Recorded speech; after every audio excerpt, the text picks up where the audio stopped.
So I have some vegetable stock here that I'm going to be using in the rest of the soup.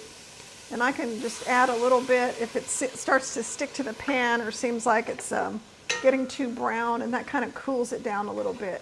And that's kind of like when people say they water saute, they're using water instead of oil to saute. That's kind of what they mean.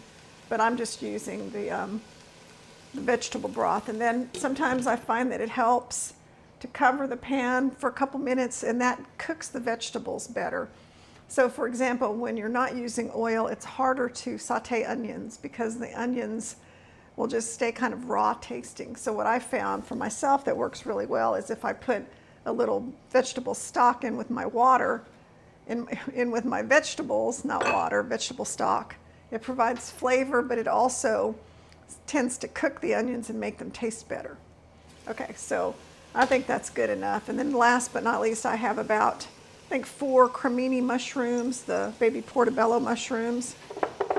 And I don't have a lot of mushrooms in there, just a small amount, because I don't want the mushrooms to become a major flavor in the soup. I want the mushrooms to not stand out too much. So I'm going to add a little bit more of my vegetable stock to this and cover it and let it cook for a couple minutes while I talk to you about the other ingredients.